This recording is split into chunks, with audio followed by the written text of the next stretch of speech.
1950년대 중반 미네소타 프로젝트를 통해 미국의 선진 의료 기술을 원조받았던 한국.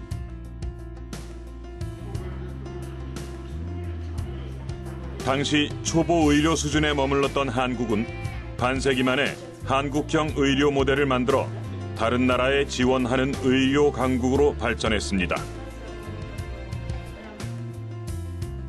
지난 한 해 선진 의료 기술을 찾아 한국을 방문한 외국인은 65만 명을 넘어섰습니다. 이런 비약적인 성장 배경에는 의사들의 끊임없는 노력과 최첨단 의료 기술이 있었습니다. 과학과 의학의 융합을 통해 비약적으로 발전하고 있는 국내 의공학을 만나봅니다.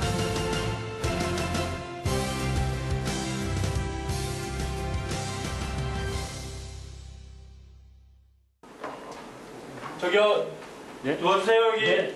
여기 그 CPR 팀 호출해주시고 블루코드 한 대학병원의 응급실. 굉장히 긴급한 상황이 발생한 것 같습니다. 자세히 들여다봤더니 침대엔 사람이 아닌 마네킹이 누워 있었습니다. 마네킹이 이게 이 고기능 시뮬레이터인데 저게 실제로 숨도 쉬고 그리고 맥박도 있고 혈압도 재지고 심장에 부정맥이 있으면 기계를 연결하면 그 부정맥이 보이기도 하고 그래서 그 부정맥의 형태에 따라서 어떤 처치를 하느냐를 학생들이 결정해서 그 처치를 교육시키는 그런 이게 시뮬레이션 교육입니다. 장기 인지 능력이 프로그램된 고기능 환자 마네킹은 가상 공간에서 실제 수술을 하는 것과 같은 경험을 느낄 수 있게 해주는데요. 수련이들은 마네킹을 활용한 의료 시뮬레이션을 통해 다양한 임상 경험을 할 수 있습니다. 오늘 수업은 심정지 환자에게 응급치료를 하는 전문 심장소생술 시뮬레이션입니다. 시뮬레이션 교육은 3, 4명의 수련이가 한 팀을 구성해 진행되는데요. 학생들은 전문 심장소생술을 하고 가상 응급처치가 끝나면 담당 교수님의 조언과 토론이 이어집니다. 리듬 해야 되잖아요. 네.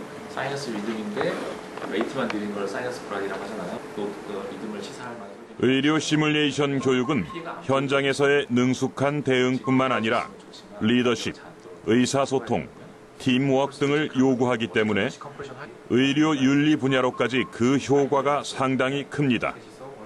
학생들은 가상 환경을 통해 진짜 의학을 배웁니다. 책이나 동영상을 봤을 때는 쉽게 할 수 있을 줄 알았는데 실제로 이렇게 모의 환자를 통해서 해보니까 당황도 많이 했고 했지만 이게 반복적으로 이렇게 하다 보니까 점점 몸에 익숙해지고 되게 좋은 경험이었고 이번 이렇게 실습을 통해서 앞으로 제가 환자를 만나도 당황하지 않고 잘 할 수 있을 것 같습니다. 교육 현장에서는 보다 효과적인 실습을 위해 의료 현장에서는 과실을 막기 위해 의료 시뮬레이션의 활용과 연구 개발은 앞으로 더욱 적극적으로 전개될 것으로 보입니다. 우리 이 의료 현실은 그동안에 100명을 치료한다 그러면 한두 명한테 문제가 생기는 거는 과정 속에 어쩔 수 없거나 이런 것들로 피치 못할 것으로 인정하고 지냈던 적이 많습니다. 그렇지만 이게 그런 일이 발생되는 한두 사람한테는 치명적인 거기 때문에 그런 사람들의 안전을 위해서 100% 안전을 위해서 뭔가 이게 보다 나은 교육과 방안들이 이게 준비가 돼야 되고 그런 일환이 시뮬레이션의 교육으로 이루어질 수 있을 것이다라고 생각하고 있습니다. 100명 중에 한두 명이 생기는 거는 괜찮다가 아니라 100명 모두 안전한 환경에서 보다 질 높은 의료의 이 처치를 제공받을 수 있는 그런 것이 올바른 미래 의료가 아닌가 이렇게 생각합니다. 저와 함께하는 즐거운 시간, 쉴 곳 따라 송송 지금 시작합니다. 이제부터 보다 질 높은 의료 환경을 위한 노력은 의료용 로봇에서 특히 두드러지게 나타나고 있습니다.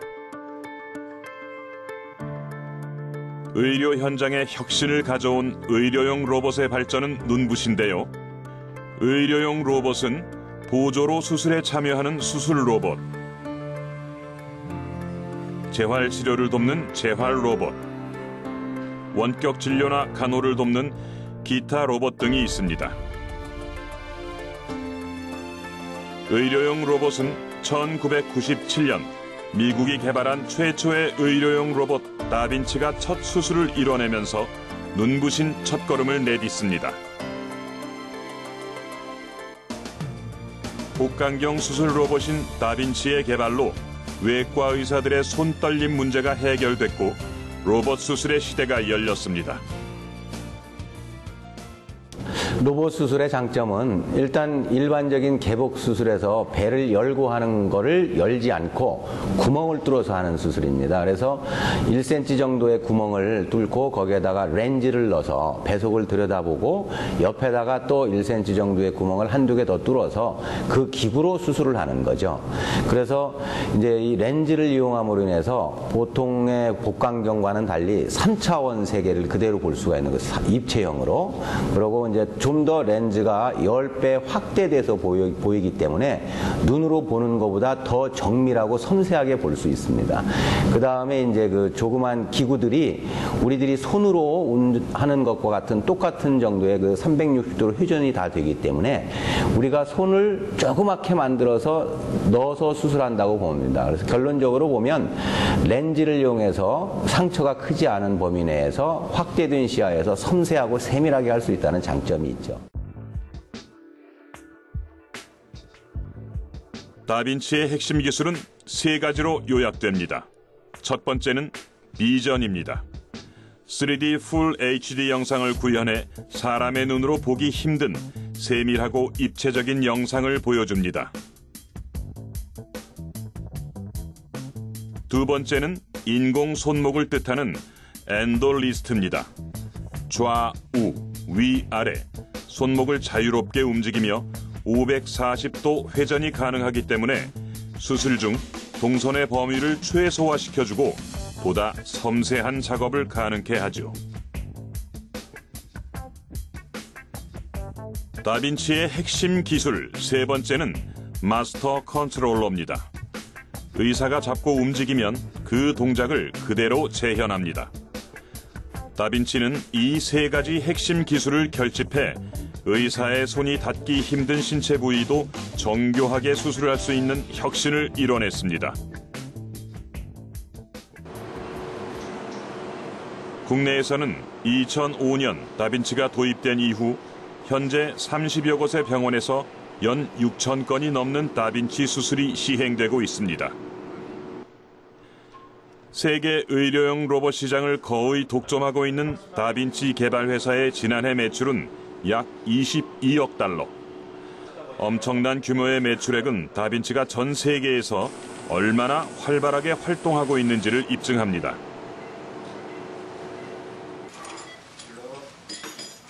다빈치를 바짝 쫓고 있는 또 하나의 의료용 로봇, 로보닥입니다. 인공관절 수술 로봇 로보닥은 국내 기업이 미국에서 인수해 보유 중인데요. 국내에서는 모두 13군데 병원에서 로보닥을 이용한 인공관절 수술을 하고 있습니다. 화순 전남대병원은 2004년 국내 대학병원 중 최초로 로보닥 수술을 도입해 지금까지 600건 이상의 수술을 성공시켰습니다.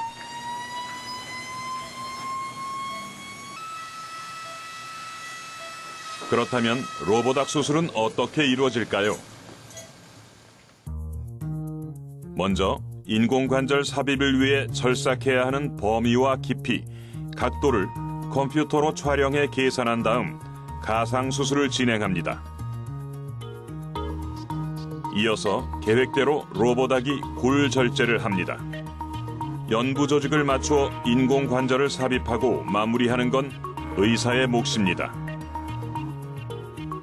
로보닥 수술의 장점은 정확한 골절제가 가능하다는 점, 가상수술을 통해 환자에게 꼭 맞는 인공관절을 삽입할 수 있다는 점입니다. 정확한 골 절제가 이루어지기 때문에 이제 시작점이 정확하기 때문에 연부 조직 균형도 비교적 용이하고 잘 맞출 수 있습니다. 그래서 저희가 이제 실제적으로 수술한 환자 이렇게 재활 과정을 보면 이렇게 저희가 직접 손으로 다 시행했던 환자에 비해서는 재활 과정이 더 빠르고 환자 이렇게 만족도도 더 좋다는 반응이 주로 있습니다. 하지만 로봇이기 때문에 오작동에 대한 불안이나 염려도 배제할 수는 없는데요.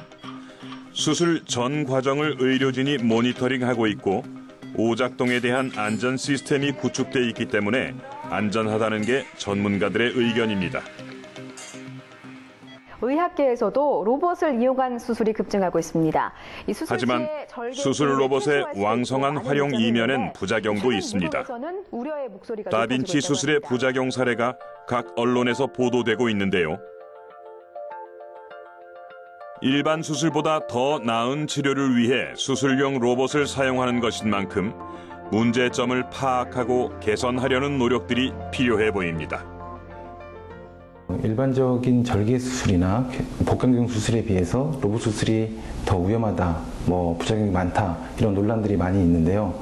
실제적으로 전립선 암 같은 경우에는 이제 로봇 수술 빈도가 굉장히 잦은 질환 중에 하나인데 이 수술을 한 이후에 발기부전이나 요실금 같은 부작용 호소하는 환자들이 늘고는 있습니다.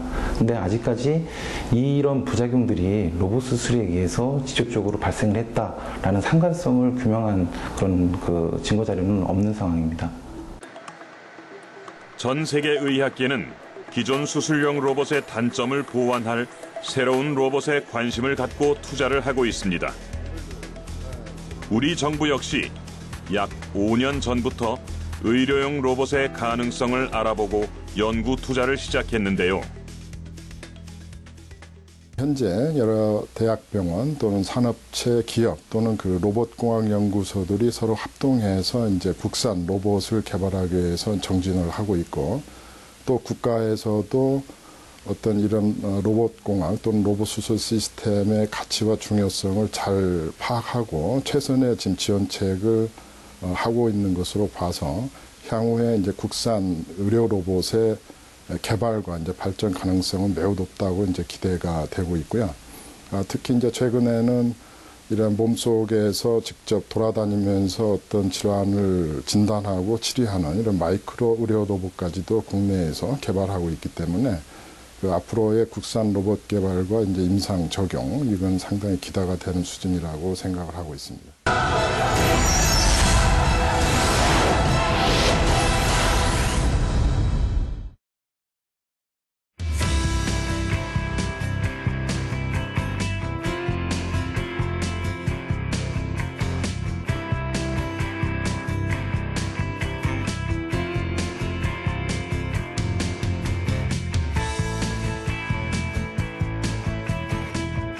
현실적으로 많은 사람들이 공예를 갖다 더 사랑해 줄 수 있는 그런 상황은 전통 공예와 현대화의 만남이라고 생각합니다.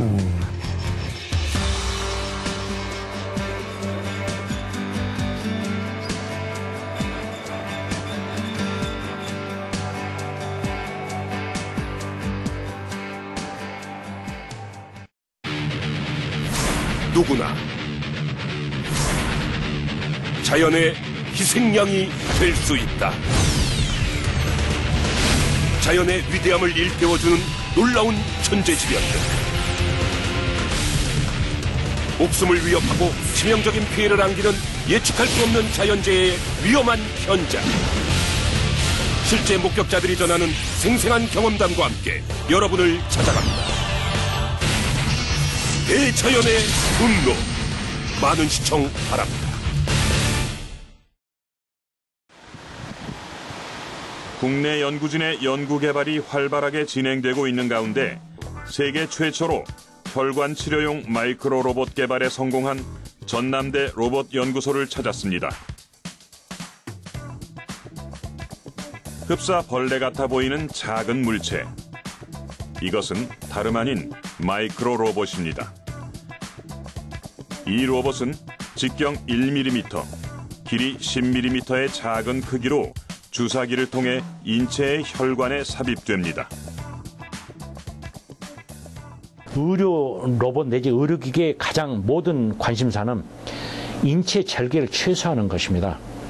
그래서 심지어는 최소 침습 또는 무침습의 궁극적인 고을은 마이크로 나노 로봇입니다. 그러니까 뭐 기껏 인체 절개가 1mm짜리 그 주사기 그밖에 없죠. 그 당연히 또 없어지고 해서 아주 목표는 상당히 좀 궁극적인 목표가 되고 기술적으로는 어려우나 현재 이쪽 분야는 아직까지 세계적으로 우리만이 성공을 했습니다. 인체에 삽입된 마이크로 로봇의 위치는 어떻게 확인할 수 있을까요? 연구팀은 이를 위해 혈관 지도용 내비게이션 시스템을 개발했고요.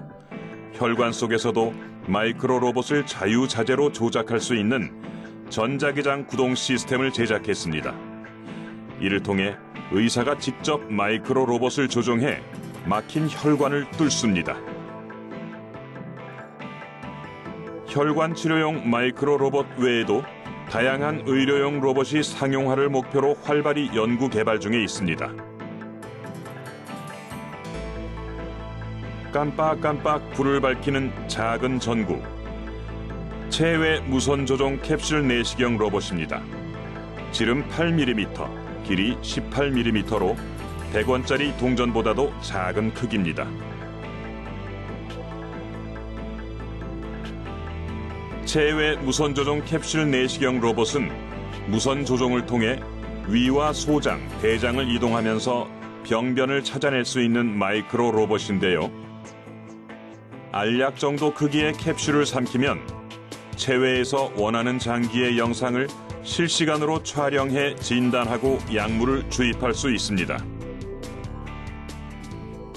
능동 캡슐 내시경은 기존의 수동 캡슐 내시경의 여러 가지 단점들을 한마디 일거에 해결하는 상당히 재밌는 분야로 보고 있는데요.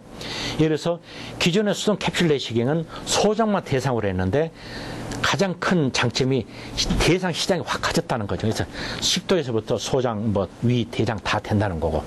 그 다음에 기존의 캡슐 내시경은 운동 기능이 없잖아요. 그러다 보니까 한 하루 정도 여기에 차고 있다가 이 영상 데이터를 받아서 의사분한테 전달하면 의사분이 다음 날이나 이제 보는데요.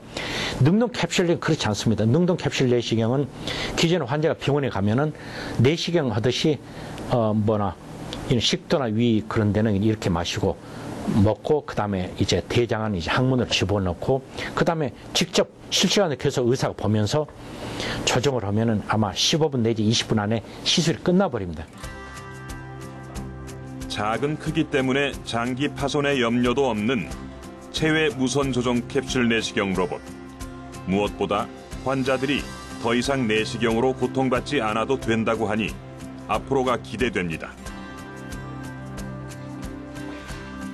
그런가 하면 카이스트 미래 로봇 연구단에서는 흉터 없는 내시경 수술 로봇 너츠를 개발 중에 있습니다.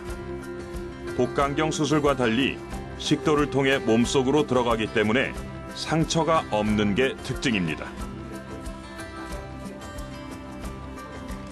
그래서 무침습, 무흉터 수술이라고 부르기도 합니다. 너츠는 출혈량, 세균 감염, 미용적 측면에서 두루 큰 장점을 갖고 있지만 크기가 직경 20mm로 환자의 식도로 삽입하기엔 다소 큰데요. 크기는 줄이되 힘은 키우는 것이 향후 상용화를 위한 과제로 남아 있습니다. 일단 환자들한테는 최소 침습 수술에 대해서 굉장히 수술의 어떤 그런 성공률이 높고 그 다음에 빨리 태어날 수 있고 좋죠. 의사가 너무 몇 시간씩 서서 하지 않고 앉아가지고 현미경처럼 이렇게 확대된 3차원 영상을 보면서 안전하게 수술할 수 있으니까 환자들한테도 편하죠.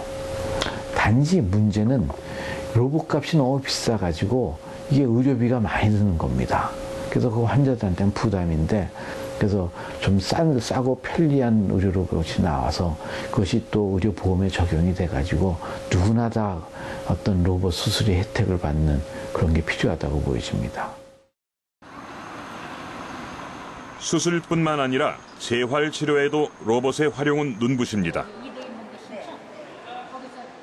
노령화로 인한 치매 인구가 해마다 가파르게 증가하고 있는 가운데 로봇이 치매 예방에 나섰습니다. 하얀 달걀 모양의 귀여운 생김새가 돋보이는 이 로봇은 치매 예방 로봇 실벗입니다. 실버 세대의 벗이란 뜻의 이 로봇은 한국과학기술연구원 지능로봇사업단과 삼성 서울병원의 합작품으로 두뇌 훈련을 도와 치매를 예방합니다. 증가하는 치매 인구에 비해 턱없이 부족한 치매 예방 인력을 대체하고자 제작됐습니다. 실버색엔 국내 최고의 치매권위자 나덕렬 박사팀이 제작한 17개의 치매 예방 게임이 탑재되어 있습니다. 실벗은 대뇌에서 인지 기능을 담당하는 전두엽, 두정엽, 측두엽 기능을 향상시켜 치매를 예방합니다.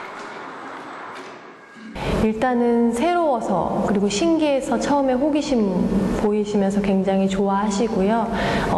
물론 어렵다는 반응도 있으신데 이제 본인이 이제 실버 같은 경우는 계속 연습하다 보면 반응 속도나 이런 것들이 빨라지기 때문에 처음에는 좀 어렵다는 반응들도 있지만 이제 계속 진행되다 보면은 재밌다, 진짜 내가 뇌에 도움이 되는 것 같다 이런 말씀들을 많이 하시죠.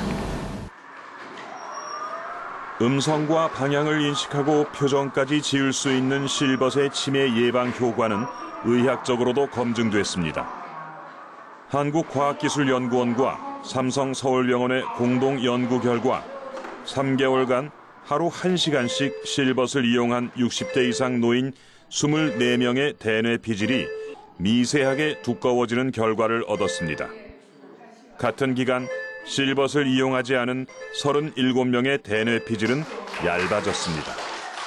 대뇌 피질은 감각과 운동, 언어 기능을 담당합니다. 이 프로그램은 전두엽에 자극을 주어 주의 집중이 좋아져요. 위에서 내려오는 복주머니들을 잡아주세요.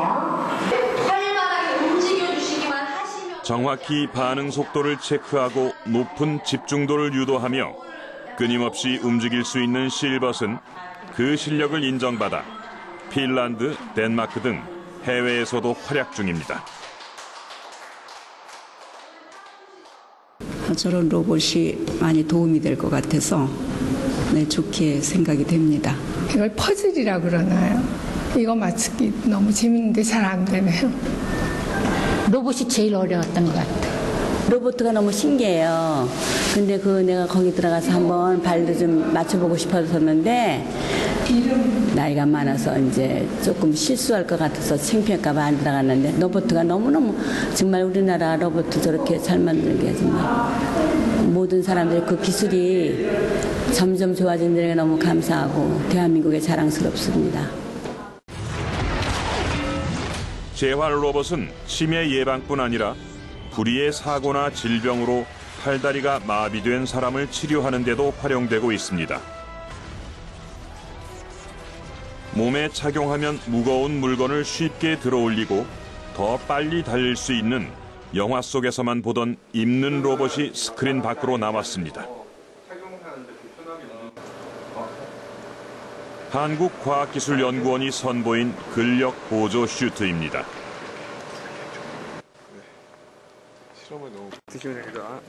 이 입는 로봇은 근육 힘이 부족한 근육병 환자나 뇌졸중, 파킨슨병 환자 등 본인 스스로 물건을 들기 힘든 이들에게 도움을 줍니다.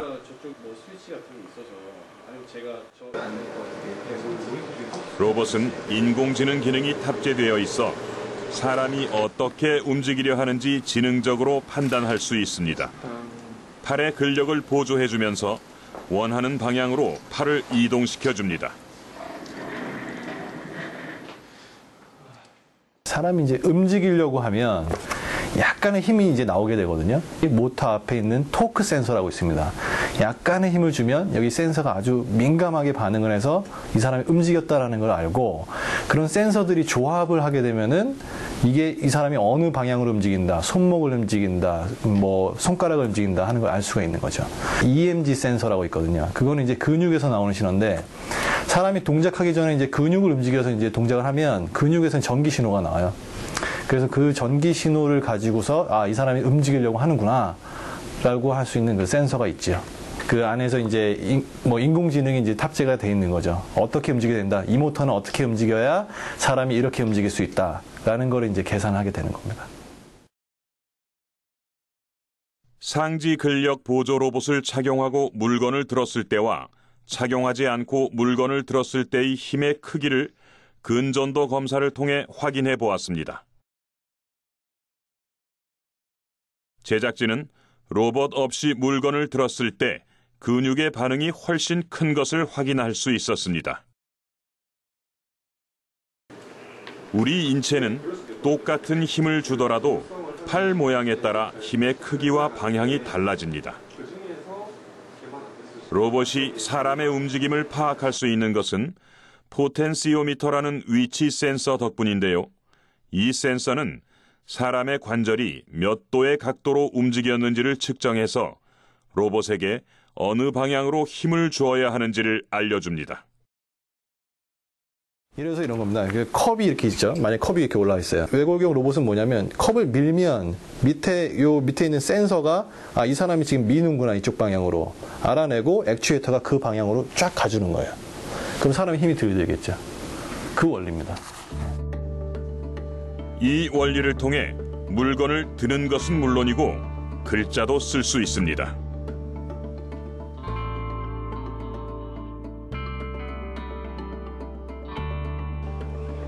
아직 상지 근력 보조 로봇은 병원처럼 갖춰진 환경에서 재활치료용으로 사용되는 정도지만 연구진은 이르면 3년에서 5년 내에 실생활에서 입는 로봇을 착용할 수 있을 것으로 전망하고 있습니다.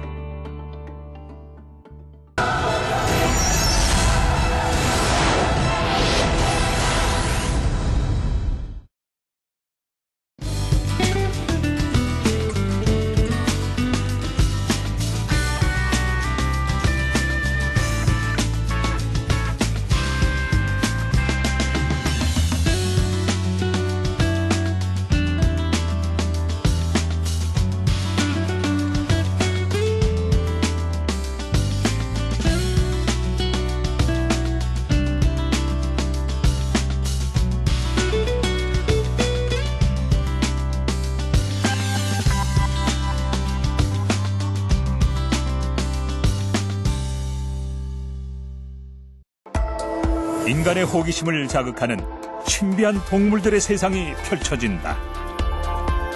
깊고 푸른 바다 속에서 살아가는 각종 해양 생물부터 아프리카 초원의 육상 동물들에 이르기까지 자연 생태계에서 살아가는 놀라운 동물들의 이야기. 지구 생태계의 신비를 낱낱이 파헤쳐봅니다. 동물 탐구 보고서. 생생한 동물의 세계로 여러분을 초대합니다. 앞서 상지 근력 보조 로봇에서 핵심 역할을 담당한 센서는 사실 여러 의료기기에서 활약하고 있습니다. 특히 압력 센서가 쓰이는 혈압기, 광 센서가 쓰이는 혈당기 등은 심혈관 질환과 당뇨 질환 환자들의 필수품이 됐을 정도입니다. 최근에는 세계 최초로 인체 삽입형 심전도 센서가 개발돼 부정맥 진단의 새 길이 열렸습니다. 심장 박동이 비정상적이거나 불규칙한 것을 부정맥이라고 합니다. 최근엔 혈압, 당뇨 같은 고령 만성 질환자가 급증하는 데다 부정맥은 언제 어디서 발생할지 모르는 무서운 질환이기 때문에 심전도 검사는 매우 중요합니다. 물론 기존에도 심전도 측정 기기는 있었지만 크기가 크고 배터리의 수명 때문에 기록 시간이 한정적이었고요. 몇 년에 한 번씩 충전을 위한 재수술을 해야 하는 단점이 있었습니다. 하지만 이번에 개발된 인체 삽입형 무전지 심전도 센서는 무선 통신과 무선 충전이 가능해 인체 삽입 후에도 배터리 교체를 위한 재수술이 필요 없고요. 저전력, 고효율로 생체 정보를 전송할 수 있어서 인체 맞춤형 시스템으로 주목받고 있습니다. 그 패치를 환자의 가슴에 일단 붙이면 환자의 몸에서 나오는 심전도 신호를 환자의 스마트폰을 통해서 기지국으로 보내고 그 기지국에서 우리 센터에 들어가 있는 서버에 전송이 되고 저장이 됩니다. 그럼 그 서버에서 다시 방송하는 형태가 지금 되기 때문에 실시간으로 제가 이렇게 환자의 심전도를 제 스마트폰에서 볼 수 있습니다. 생명과 직결되는 첨단 센서 의료기기는 환자들에게 큰 호응을 얻고 있습니다. 뛰다가 이제 한 7초 동안을 내가 이제 숨이 멎었다, 위험합니다, 오세요. 그래가지고 이번에 와서 이제 시술을 하게 됐습니다. 그 기계가 나를 살렸다 하는 걸 내가 생각하지. 안 그렇습니까? 나는 그 기계 안 붙였으면 이게 기계를 가슴에 붙이고 내가 이제 이래 놓고 앉아가 있으면은 내 이제 그 심전도 뛰는 게 다 나타나거든요. 세계 최초로 인체 삽입형 심전도 센서를 개발한 주인공들을 찾아갔습니다. 온도 센서 쭉 상승이 되는 거 이렇게 이렇게 올라가는 거예요? 네. 이 카메라로 유방암 걸리는 사람은 그 암 쪽이 좀 온도 변화가 있거든요. 예전에 10파이를 드렸는데 5파이짜리 그때 드린 거 그때 5파이를 늘렸어요. 전극 면적에 물론 당연히 전극 면적이 크면 클수록 볼테이지 값은 상대적으로 적게 비례해서 그냥 올라가는 그렇죠. 당연하죠. 네. 인체 삽입형 심전도 센서는 우리 심장의 정기적인 신호를 측정해 외부로 그 기록을 넘겨줍니다. 몸 안에 삽입하기 때문에 보다 정확한 수치 측정이 가능합니다. 또한 크기가 매우 작아 심장 위 지방층 2cm에서 3cm만 절개하면 삽입할 수 있어서 환자의 거부감이 덜합니다. 많은 센서들이 이제 몸 안으로 들어갈 것이라고 생각을 합니다. 그래서 일상생활을 하면서 그 일반인들의 생체 신호를 전부 계측을 해서 기록을 하고 이상이 있을 때는 바로 의사들한테 전달이 돼서 의사들이 거기에 맞는 진단을 내려주고 치료를 해줄 수 있는 바로 포인트 오브 케어의 맞춤형 진단 시대가 올 것으로 생각을 하기 때문에 몸 안에 센서의 감각기관을 인체에 삽입을 해서 최종적으로 인체를 모니터링을 할 수 있는 게 최종 목표입니다.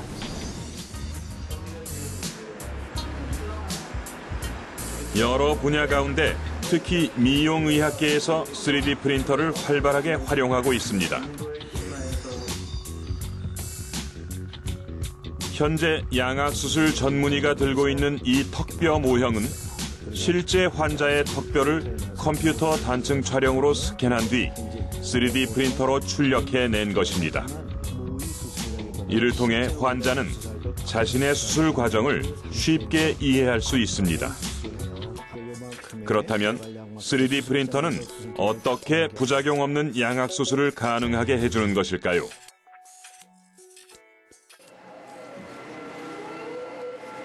제작진은 그 과정을 자세히 살펴보기로 했습니다.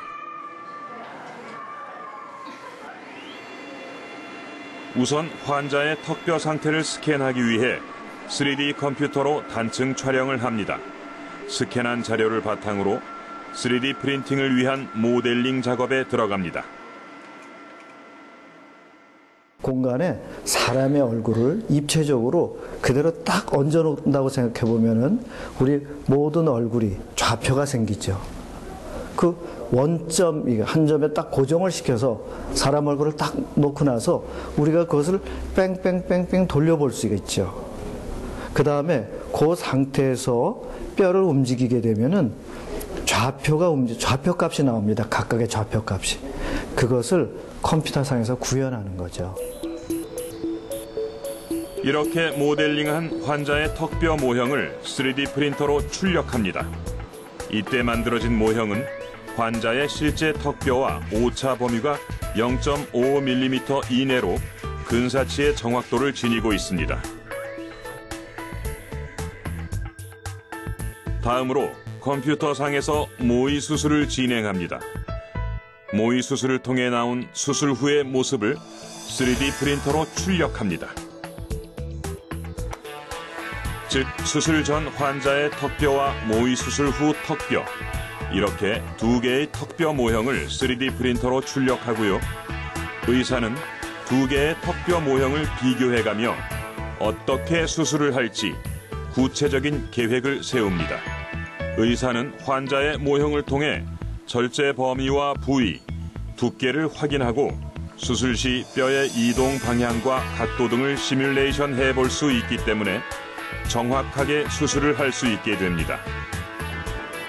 수술에 앞서 의사는 출력된 턱뼈 모형을 가지고 실제 수술에서 사용하게 될 가이드를 제작합니다. 턱뼈 모형 앞에 보이는 투명한 장치가 수술 가이드입니다.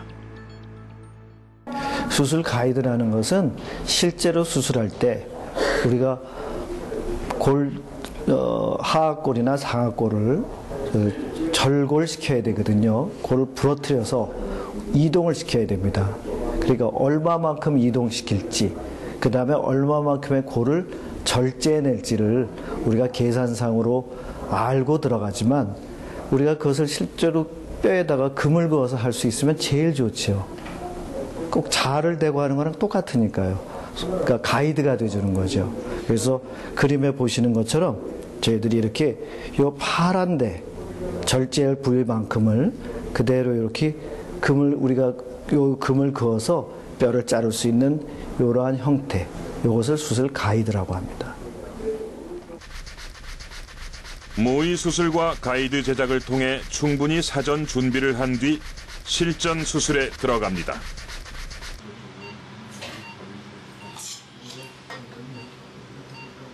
수술지는 사전에 환자의 턱뼈 모양과 두께, 길이뿐만 아니라 신경선의 위치까지 확인했기 때문에 신경 손상의 부작용을 막을 수 있습니다.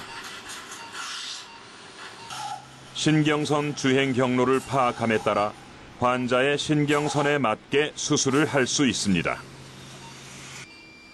또한 3D 프린팅 모델이 있기 때문에 미리 환자의 턱 모양에 맞는 뼈 고정판, 고정 나사를 준비할 수 있게 됐고요. 이로써 수술 시간이 대폭 줄어듭니다. 3D 프린팅 된 모델을 이용해서 미리 플레이트를, 골판을 준비를 해가지고 들어온 거예요. 안 그러면 수술하면서 뼈 모양에 맞게 이거를 외과 의사들이 구부려야 되거든요. 근데 수술 후 시뮬레이션 된 모델이 3D 프린터로 나와 있기 때문에 시간만큼 또 시간이 줄어들죠. 드디어 4시간에 걸친 수술이 끝났습니다.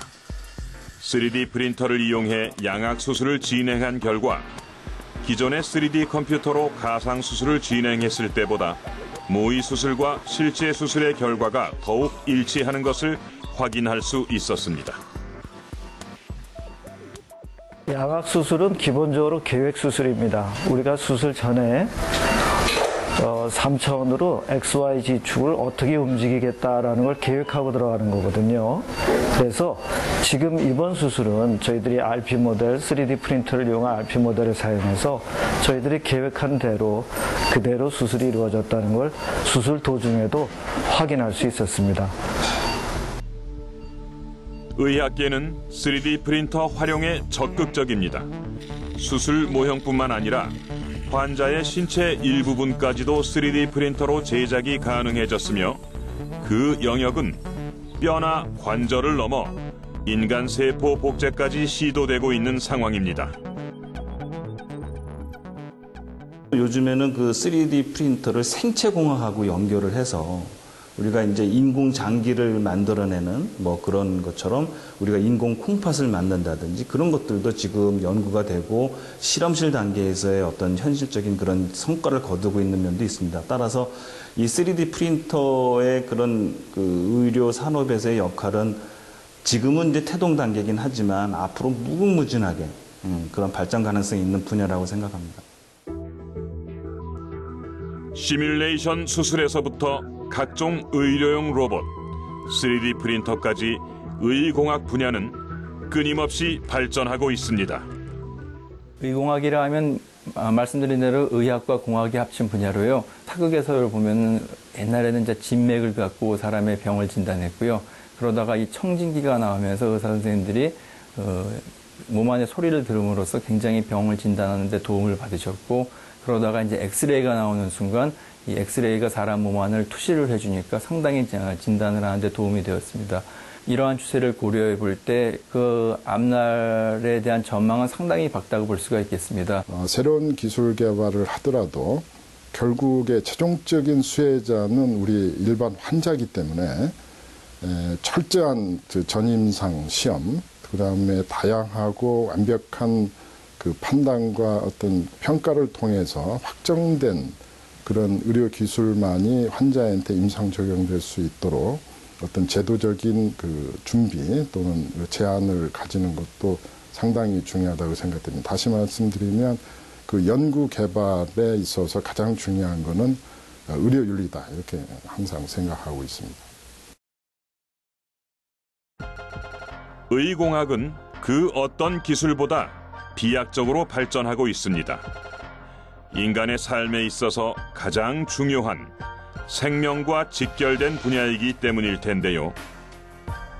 급변하는 의료 환경 속에서도 인간의 행복한 삶을 위해 성장해 나간다는 진리는 변하지 않을 것입니다. 의공학의 핵심은 인간을 향한 사랑입니다.